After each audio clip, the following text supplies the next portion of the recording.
মহেশ্বর গুরুদেব পরম ব্রহ্ম তস্मै শ্রী গুরবে নমঃ। ওম অখণ্ড মণ্ডলাকারং ব্যক্তং যেন চরাচরং তৎপাদং দর্শিতং যেন তস্मै শ্রী গুরবে নমঃ।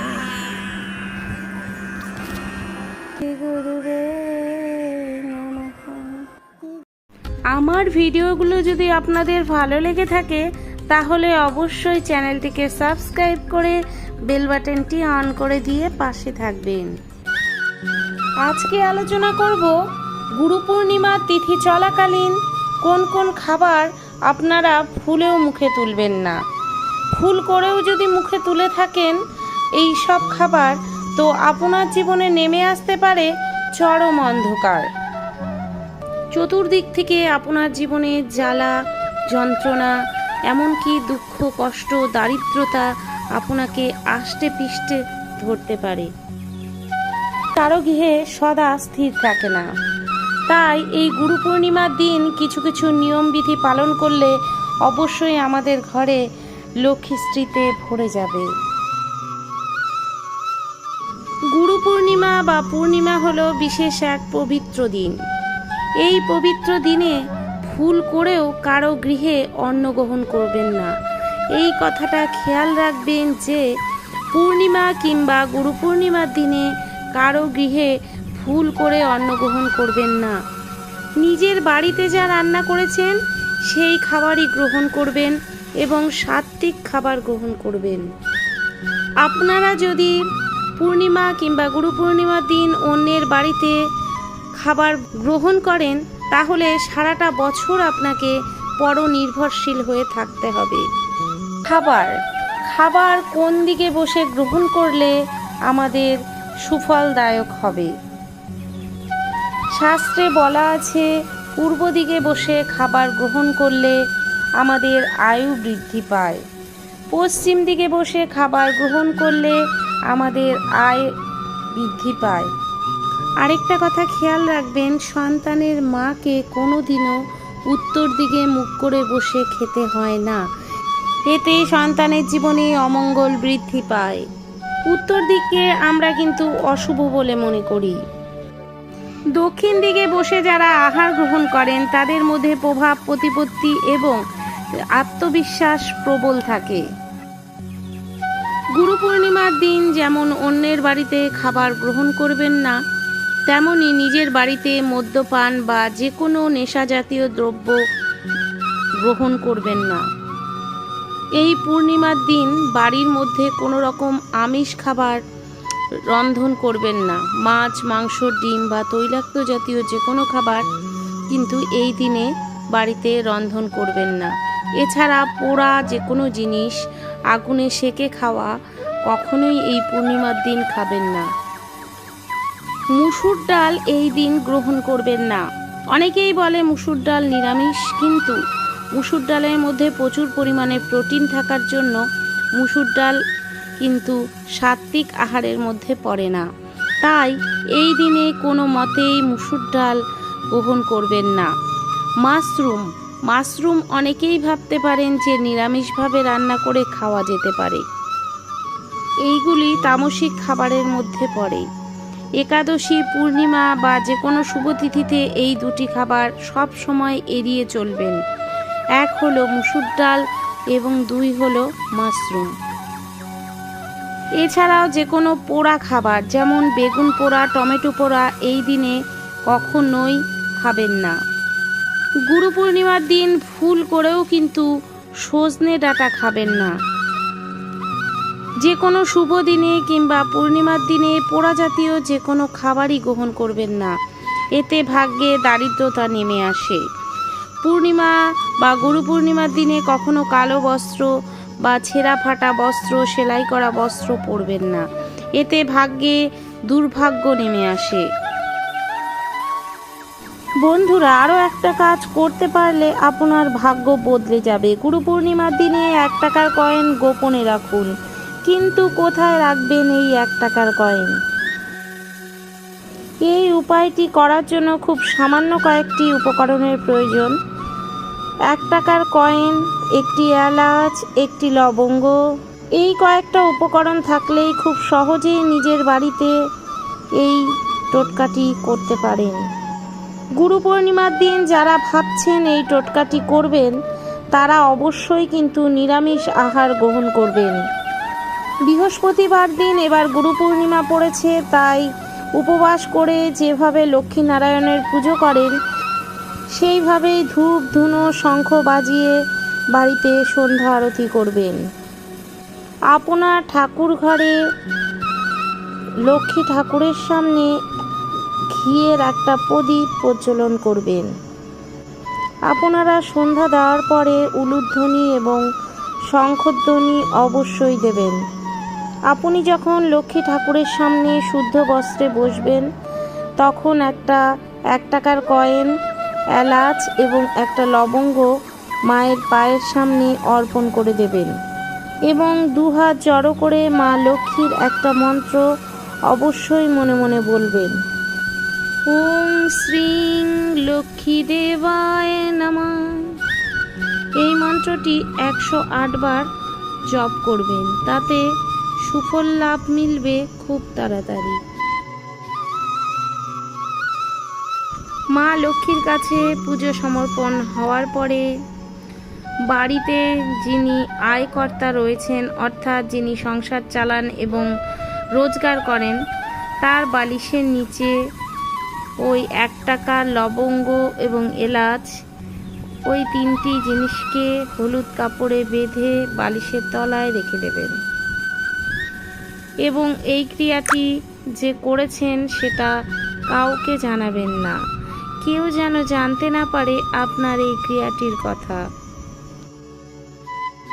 যেই বালিশটির নিচে এইটা রাখবেন, সেই বালিশটি বাড়ির আর অন্য সদস্য যেন ব্যবহার না করে এবং এই পুটুলির মধ্যে যে এলাচ, 1 টাকার কয়েন ও লবঙ্গ রাখবেন, সেটা আপনি আজীবন রেখে দিতে পারেন, তাতে কোনো সমস্যা নেই। এই ক্রিয়াটি অবশ্যই করবেন, এতে আর্থিক সচ্ছলতা বজায় থাকবে। এছাড়াও যাদের জন্মকুণ্ডলিতে বৃহস্পতির গ্রহের অশুভ ভাব রয়েছে, তারা এই ক্রিয়াটি করলে অবশ্যই সুফল লাভ হবে এবং যাদের বৃহস্পতি ডাউন রয়েছে তাদের এই ক্রিয়াটি ভীষণ সুফলজনক। মনে রাখবেন, বৃহস্পতি হচ্ছে অর্থ, যশ, নাম, প্রতিপত্তির সম্ভার গুরু। বৃহস্পতি যদি ডাউন থাকে, আপনার দুঃখ দুর্দশা এবং আর্থিক অবনতি ঘটবে। এই জন্য এই ক্রিয়াটি অবশ্যই করে থাকতে পারেন, এতে আপনার সুফল হবে। যে সংসারে লক্ষ্মী দেবীর কৃপা থাকবে, সেই সংসারে শুধু আর্থিক সচ্ছলতা নয়, সুখ, শান্তি এবং জ্ঞানের সম্ভার হবে। পূর্ণিমার পুণ্যতিথিতে যে কাজগুলো করতে নেই, তার মধ্যে প্রধান হচ্ছে চুল, দাড়ি, নখ অর্থাৎ ক্ষৌর কার্য করা উচিত নয়। এতে অশুভ গ্রহের প্রকোপ লাগে। কিছু কিছু মানুষ আছে যারা অল্প পরিশ্রমেই কিন্তু অনেক উচ্চতার শিখরে উঠতে পারে, আবার কিছু কিছু মানুষ আছে যারা অনেক পরিশ্রম করেও উঠতে পারে না। এখানেই গ্রহদোষ যার জীবনে থাকবে, সে কিন্তু কোনো দিনই সফলতার উচ্চ শিখরে পৌঁছাতে পারবে না। আজ গুরু পূর্ণিমা, এই পবিত্র দিনে আপনার চালের ভাণ্ডারে এই জিনিসটি লুকিয়ে রাখুন, লক্ষ্মী সদা রইবে আপনার গৃহে। আজ গুরু পূর্ণিমা, সকল গুরুদের উদ্দেশ্যে জানাই করজোড়ে নমস্কার।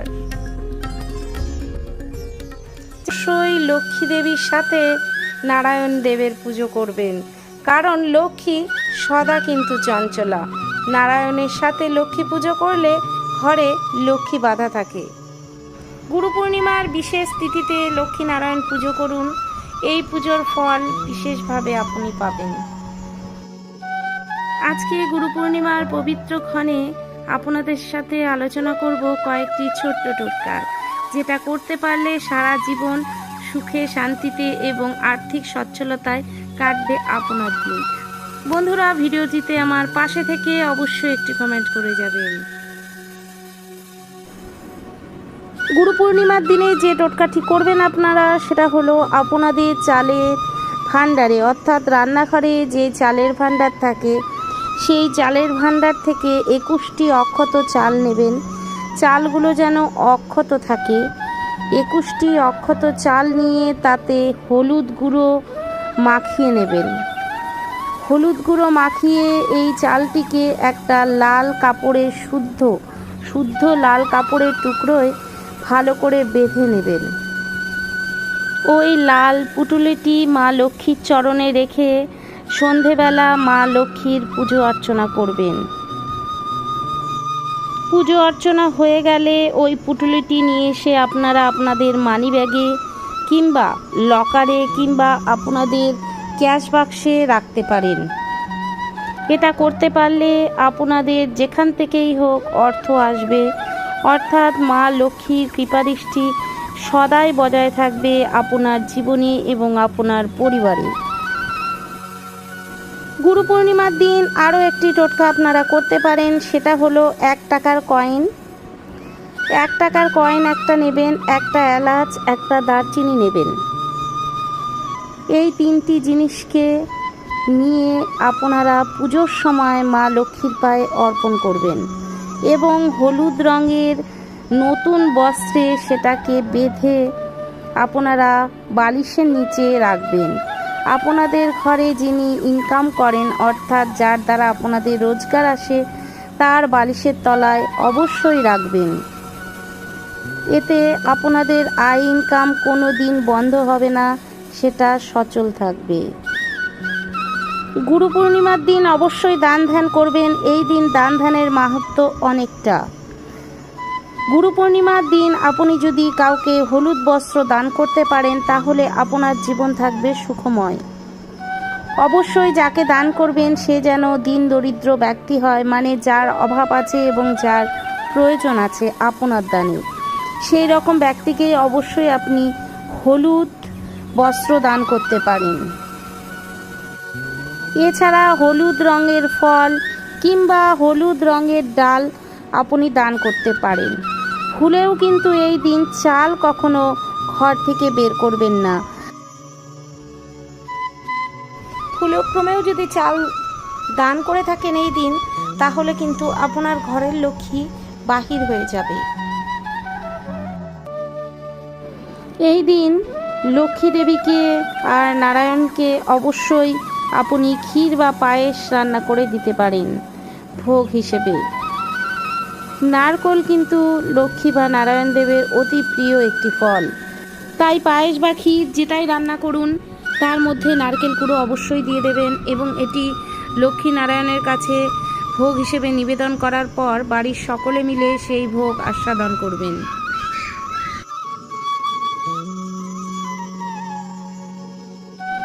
গুরু পূর্ণিমার পবিত্র দিনে আপনি আপনার গুরুর কাছে দীক্ষাদান নিতে পারেন কিংবা জ্ঞান অর্জন করতে পারেন।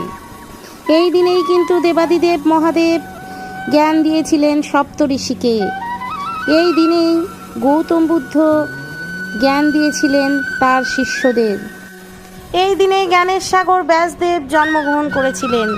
সব মিলিয়ে এই গুরু পূর্ণিমার দিনটি বিশেষ মাহাত্ম্য রাখে আমাদের জন্য। গুরু পূর্ণিমার দিনে আমার ভিডিওতে আলোচিত টোটকাগুলো অবশ্যই করবেন। একটু ভক্তি ভরে মেনে দেখুন কাজ হয় কিনা। অবশ্যই ভগবান সদাই আপনার সহায় হবে, অবশ্যই আপনার জীবন হবে মঙ্গলময়। আজকের ভিডিওটা এখানেই শেষ করব। যদি ভিডিওটা ভালো লেগে থাকে অবশ্যই একটা লাইক করে ভালোবেসে কমেন্ট করে যাবেন এবং কমেন্টে লিখবেন জয় শ্রীকৃষ্ণ। আজকে এখানেই বিদায় নিচ্ছি বন্ধুরা, আপনাদের সাথে দেখা হবে নতুন একটি ভিডিওতে। সবাই ভালো থাকবেন, সুস্থ থাকবেন। জয় গুরু।